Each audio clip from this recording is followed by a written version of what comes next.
Welcome to KR engineering and crickets YouTube channel. మా ఛానల్ని subscribe చేయండి, లైక్ చేయండి, షేర్ చేయండి. ఆసక్తి గల అభ్యర్థులు పర్సనల్ గ్రూప్లో జాయిన్ అవ్వండి. జనరల్ గ్రూప్లో చేరాలనుకుంటే డిస్క్రిప్షన్లో ఇచ్చిన అదే ఫోన్ నెంబర్ ద్వారా జస్ట్ హాయ్ అని మెసేజ్ చేస్తే మీకు గ్రూప్ లింక్ అయితే షేర్ చేయడం జరుగుతుంది.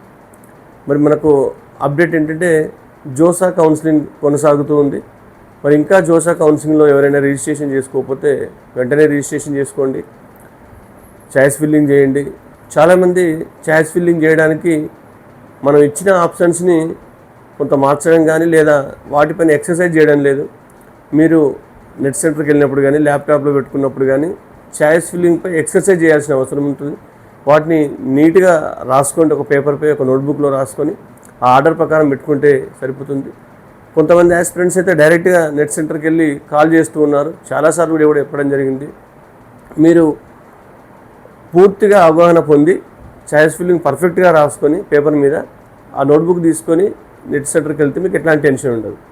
మరి అలా వెళ్ళకుండా డైరెక్ట్గా సెంటర్లో కూర్చొని లేదా ల్యాప్టాప్ ముందు కూర్చొని ఆర్డర్స్ అప్పటికప్పుడే మనం ప్రయారిటీ ఇవ్వడం కానీ లేదా డిస్కస్ చేసుకోవడం కానీ అయితే మీకు కూడా ఇబ్బంది అవుతుంది. ఏమాత్రం పొరపాటైనా మీకు ఇబ్బంది అయ్యే అవకాశం ఉంది. కాబట్టి వీలైనంత వరకు దాని మీద అవగాహన పొంది నోట్బుక్లో రాసుకొని మాత్రం పెట్టండి.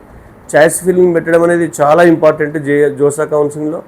ఎందుకంటే ఇది మళ్ళీ మళ్ళీ పెట్టే అవకాశం ఉండదు.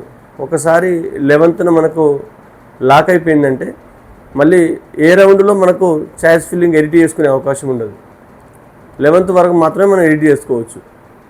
కాబట్టి జాగ్రత్తగా. ఇంకోటి కూడా మీకు ఆల్రెడీ చెప్పాను, మనకు ఏదైనా ఒక రౌండ్లో ఒక ఆప్షన్ వచ్చిందంటే దాని కింద ఉన్న చాయిస్ ఫిల్లింగ్ అన్నీ ఆటోమేటిక్గా డిలీట్ అయిపోతాయి. మనకు ఫర్దర్ రౌండ్స్లో మనకు వచ్చిన సీట్ కంటే పై ఆప్షన్స్ మాత్రమే మనకు ఫర్దర్ రౌండ్లో డిస్ప్లే అవుతాయి, వాటిలో సీట్ వచ్చే అవకాశం ఉంటుంది.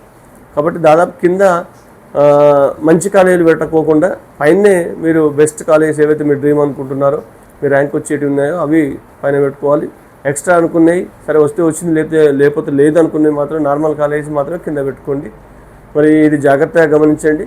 ఇకపోతే చాలామంది ఇప్పటికీ రిజిస్ట్రేషన్ చేయలేదు, వెంటనే రిజిస్ట్రేషన్ చేసుకోండి. చివరి నిమిషం దాకా వెయిట్ చేయొద్దు. రేపు మనకు 8 o'clock వరకు ఆప్షన్స్ ఎవరైతే ఇస్తారో వాళ్ళకి సంబంధించి మనకు మాక్ రౌండ్ ఉంది. ఎల్లుండి మధ్యాహ్నం 2 గంటలకు.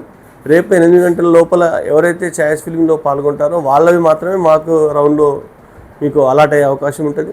మరి మాక్ రౌండ్లో మనకు కొంతమేర అవగాహన వస్తుంది.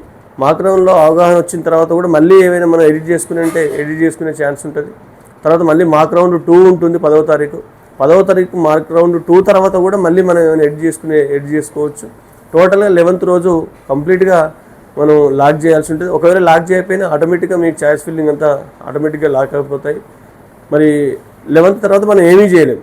కాబట్టి జాగ్రత్తగా మీరు వీటిపై దృష్టి కేంద్రీకరించాల్సిన అవసరం అయితే ఉంది. మళ్ళీ ఇంకా డౌట్స్ ఏంటంటే సర్టిఫికెట్స్ అప్లోడ్ చేయాలా వద్దని చెప్పి. డాక్యుమెంట్స్ మీకు pre upload and fee payment. అంటే మీరు ఇప్పుడు డాక్యుమెంట్స్ ఉంటే రెడీగా అప్లోడ్ చేయండి, మీకు పని అయిపోతుంది. ఫీజు కూడా మీరు ముందు కట్టుకోవచ్చు. జనరల్గా తెలుసు మీకు, ఎవరైతే జనరల్ కానీ ఓబీసీ కానీ ఓబీసీ నాన్ క్రిమినరీ కానీ లేకపోతే ఈడబ్ల్యూఎస్ అభ్యర్థులు 35,000 పే చేయండి. ఎస్సీ ఎస్టీ పీడబ్ల్యూడీ అభ్యర్థులు 15,000 ప్రీ అడ్వాన్స్గా పే చేయొచ్చు. డాక్యుమెంట్స్ కూడా మీరు ఇప్పుడు డైరెక్ట్గా అప్లోడ్ చేస్తే బెటర్. మరి అప్లోడ్ చేయప్పుడు తర్వాత కూడా చేసుకోవచ్చు కదా, తర్వాత కూడా చేసుకునే ఆప్షన్ అయితే ఉంది. కాకపోతే మనకేంటంటే రేపు సీట్ అలకేట్ అయిన తర్వాత ఆల్రెడీ ఫీ పే చేసాం, డాక్యుమెంట్స్ అప్లోడ్ చేసి టెన్షన్ లేకుండా ఉంటుంది. మనం డైరెక్ట్గా అలాట్మెంట్ లెటరు డౌన్లోడ్ చేసుకోవచ్చు. కాబట్టి ఈ దిశగా కూడా ప్రయత్నం చేయండి. పెట్టేటప్పుడు తప్పకుండా మీరు కొంత సంయమనం పాటించండి. మరి చాలా వరకు